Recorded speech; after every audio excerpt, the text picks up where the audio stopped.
मैं doctor Nutan Kumari SB college Chandil department of political science के assistant professor हूँ। आज मैं यूजी सेमेस्टर 6 सीसी 13 में अपना व्याख्यान प्रस्तुत कर रही हूँ, जिसका टॉपिक है प्रजातांत्रिक समाजवाद, डेमोक्रेटिक सोशलिज्म। प्रजातांत्रिक समाजवाद की उत्पत्ति एवं विकास पर भी चर्चा कर रही हूँ। प्रजातांत्रिक समाजवाद की उत्पत्ति समाजवाद से हुई है। प्रारंभिक अवस्था में फेबियनवाद से इसकी उत्पत्ति हुई थी।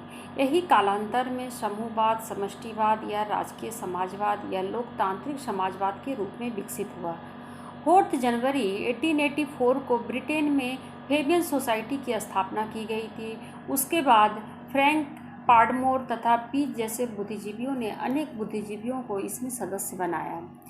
इसलिए फेबियन सोसाइटी की सूची में निम्न नाम शामिल थे: George Lord Shaw, Sidney Webb, श्रीमती Beatrice Webb, S C. Wells, Graham Wallas, Sidney Olivier, Annie Besant, Harold J Laski, Pethick Lawrence, G D H. Cole आदि विद्वानों बुद्धिमानों ने के नाम प्रसिद्ध हैं। यह सभी समाजवादी दृष्टिकोण से अत्यंत प्रभावित थे। यह सभी बुद्धिमान समाज में आर्थिक समानता स्थापित करना चाहते थे, इसलिए इन्होंने सब लोगों का कल्याण और सुख पहुंचाने के लिए समाज का पुनर्निर्माण करने का उद्देश्य बनाया था। फेबियन सोसाइटी के साथ साथ ब्रिटेन के मजदूर दल ने भी इसको विकसित करने में महत्वपूर्ण योगदान किया है। यह सभी बुद्धिजीवी पूंजीवाद के स्थान पर समाजवाद को अपनाना चाहते थे, मगर हिंसा या क्रांति के स्थान पर संवैधानिक रूप से समाजवाद की स्थापना करना चाहते थे। सिडनी वेब ने मुख्य 4 बातों पर जोर दिया है। पहला, समाज में परिवर्तन प्रजातांत्रिक साधनों के माध्यम से होना चाहिए। दूसरा, परिवर्तन धीरे धीरे प्रत्येक अवस्था में होना चाहिए। तीसरा, शांतिपूर्ण एवं वैधानिक तरीकों से होना चाहिए। चौथा, आम नागरिकों द्वारा अनैतिक नहीं समझा जाना चाहिए। ऐसी स्थिति में ब्रिटेन में नए नए राजनीतिक प्रयोग करना चाहते थे, इसलिए प्रजातांत्रिक समाजवाद की उत्पत्ति एवं विकास कालांतर में विकसित हुआ है। प्रजातांत्रिक समाजवाद का अर्थ एवं परिभाषा। इसकी व्यापक अर्थों में समझने की आवश्यकता महसूस की जाती है। इसमें सामाजिक, राजनीतिक, आर्थिक, सांस्कृतिक स्तर पर समानता, स्वतंत्रता, न्याय की स्थापना करते हुए राजनीतिक सत्ता का केंद्रीकरण करने के बजाय विकेंद्रीकरणवादी व्यवस्था पर बल दिया जाता है। इसके साथ ही आर्थिक समाजवाद की स्थापना का प्रयास किया जाता है। इसमें पूंजीवाद व्यवस्था को अस्वीकार कर उसके स्थान पर आर्थिक मामलों में लघु कुटीर उद्योगों के माध्यम से संयुक्त पूंजी का समन्वयवादी दृष्टिकोण अपनाया गया है। यह शोषण रहित समाज होगा।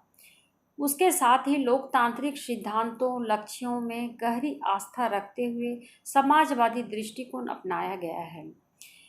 यह लोकतंत्र और समाजवाद दोनों का मिश्रण है।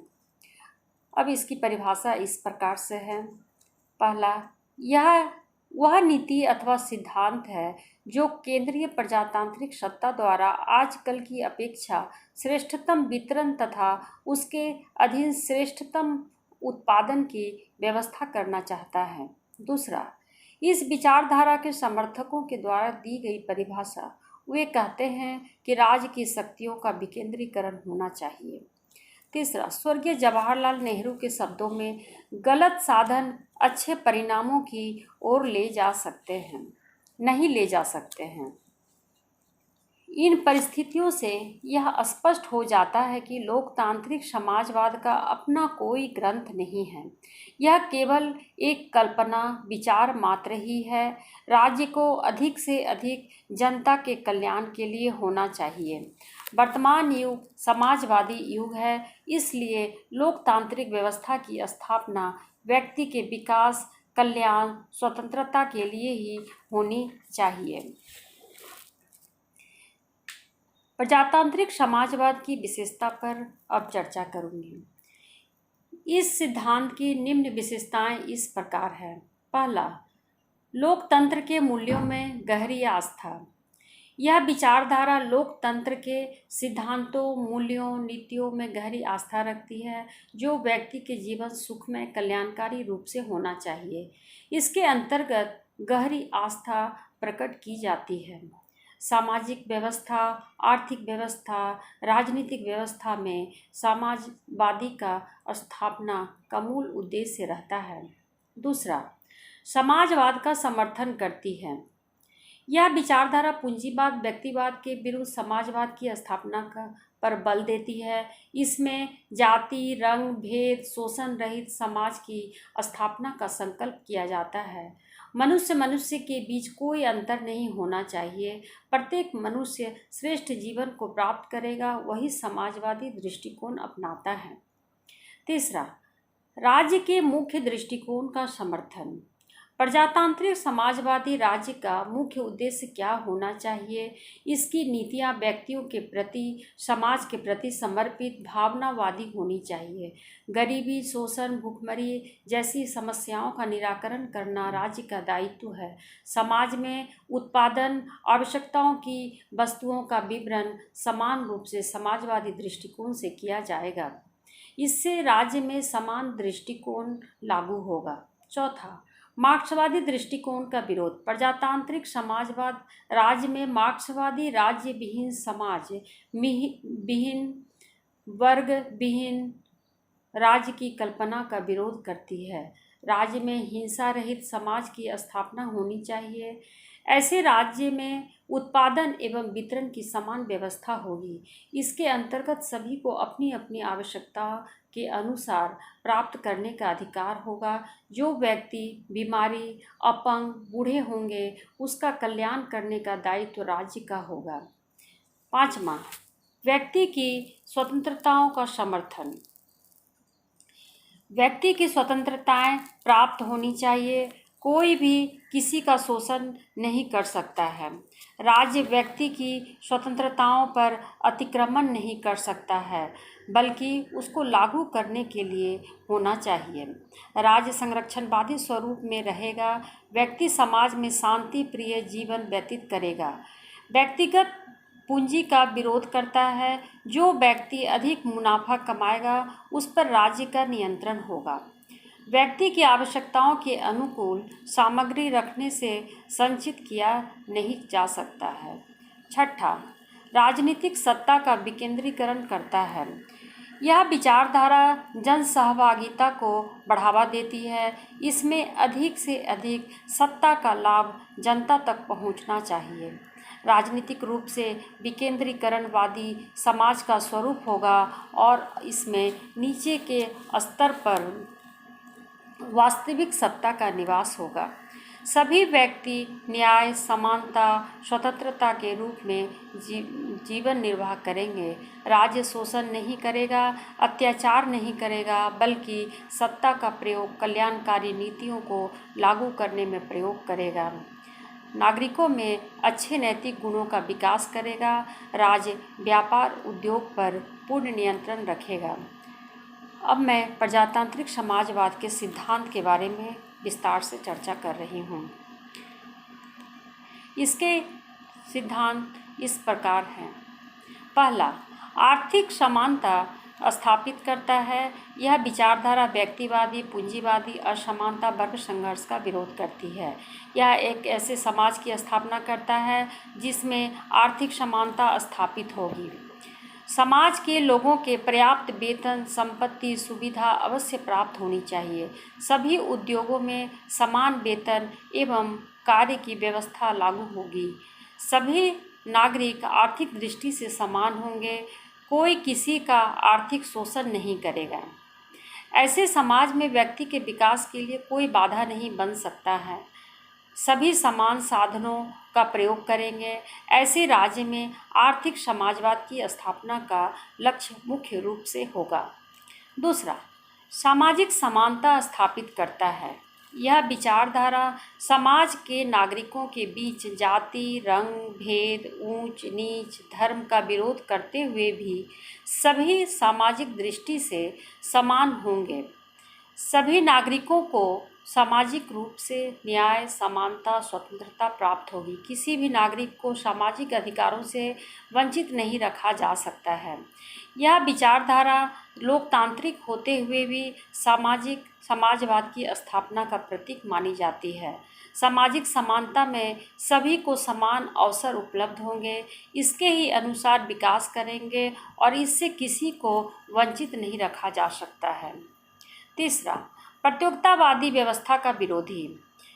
यह विचारधारा उत्पादन की प्रतियोगितावादी का विरोध करती है, क्योंकि उत्पादन की प्रतियोगिता आर्थिक असमानता में वृद्धि करती है। पूंजीपति अधिक पूंजी का संचय करता है, उद्योगपति बड़े बड़े उद्योगों की स्थापना करता है। इसमें अधिकांश व्यक्ति गरीबी की रेखा के नीचे आ जाते हैं। इसमें छोटे छोटे उद्योगों को संकट का सामना करना पड़ता है। प्रजातांत्रिक समाजवाद ऐसी व्यवस्था के बजाय मजदूर और पूंजीपति के बीच समानता का सहयोग, मैत्री, सद्भाव स्थापित करते हुए समाजवादी की स्थापना की कल्पना करता है। मजदूर वर्ग और पूंजीपति वर्ग के बीच उत्पादन की समानता लागू करके सभी को समान रूप से विकास के साधन उपलब्ध करता है। यह विशेषकर छोटे उद्योगपति, मजदूर और निम्न वर्ग के कल्याण के लिए अधिक विचार करता है। चौथा, जन कल्याण में विश्वास रखता है। यह प्रजातांत्रिक समाजवाद जन कल्याण करने में विश्वास व्यक्त करता है। यह शोषण रहित समाज के निर्माण पर बल देता है। यह आर्थिक, सामाजिक, राजनीतिक दृष्टि से कल्याणकारी नीतियों को बनाने और लागू करने में संबंधी योजनाओं में विश्वास रखता है। शांति, न्याय, कानून की समानता स्थापित करते हुए अधिक से अधिक जनता की सेवा करने का संकल्प लेता है। पाँचवां, राज्य के कार्यों में निरंतर वृद्धि करता है। यह विचारधारा समय समय पर राज्य के कार्यों में निरंतर वृद्धि करना चाहती है। समाजवाद स्वतंत्रता, समानता, अधिकारों आदि में राज्य के कार्यों में की वृद्धि करना चाहती है। व्यक्ति को अधिक महत्व दिलाना चाहती है, यही उसका अंतिम लक्ष्य है। यह संतुलित मार्ग अपनाते हुए कमजोर और शक्तिशाली व्यक्तियों के बीच समन्वयवादी दृष्टिकोण अपनाती है। वर्तमान अवस्था में जो राज्य के कार्य हैं उन्हें भविष्य में निरंतर रखते हुए राज्य के कार्यों में वृद्धि करने की प्रेरणा लोकतंत्र और समाजवाद के मिश्रण के रूप में करते रहने पर बल देता है। छठा, यह परिवर्तन का प्रतीक है। यह विचारधारा समस्त प्रकार के परिवर्तन करने की प्रतीक मानी जाती है। यह कार्य किसी शक्ति, हिंसा, दमन के माध्यम से नहीं होगा, वैधानिक साधनों, नीतियों से परिवर्तन करने पर बल देता है। राज्य में आर्थिक विषमता, असमानता, शोषण, वर्ग संघर्ष, राजनीतिक अन्याय, पूंजीवादी व्यवस्था आदि को शांतिपूर्ण तरीके से परिवर्तित करने में सक्षम बनाती है। यह निजी संपत्ति, भूमि, उद्योग में समानता व्यवस्था स्थापित करना चाहता है।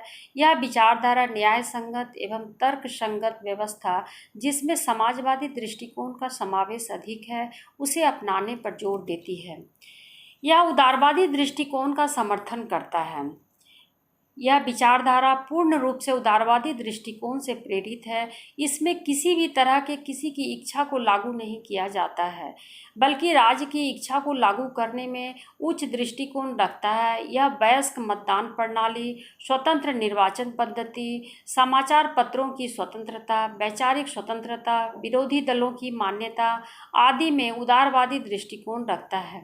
यह मानवतावादी दृष्टिकोण का पोषक माना जाता है। अतः यह व्यक्तियों के बीच कानूनी समानता स्थापित करने का प्रतीक माना जाता है। यह अनुचित रूप से व्यक्ति के जीवन में हस्तक्षेप का विरोध करता है। आठवां, यह जन सहमति का प्रतीक है। इस विचारधारा में आम जनता की सहमति का दृष्टिकोण रखा गया है। प्रत्येक नागरिकों की भावना के अनुकूल उसके कार्य नीतियाँ होगी। ऐसे राज्य को कोई भी विरोध नहीं करेगा, उसके साथ ही उसकी कोई आलोचना भी नहीं करेगा। प्रजातांत्रिक समाजवाद की स्थापना में अधिकांश जनता की सहमति का दृष्टिकोण सर्वोपरि रखा गया है। जनता में भी संप्रभुता का निवास रखा गया है। 9वां, पूंजीवाद एवं साम्यवाद का विरोधी का प्रतीक है। यह विचारधारा पूंजीवाद और साम्यवाद व्यवस्थाओं को कभी स्वीकार नहीं करता है। यह लोकतांत्रिक मूल्यों, आस्थाओं, विश्वासों, आदर्शों का प्रतीक माना जाता है। यह हिंसा, अधिनायकवाद में विश्वास नहीं करके समाजवादी दृष्टिकोण, शांति, नैतिकता, धर्म में विश्वास व्यक्त करता है।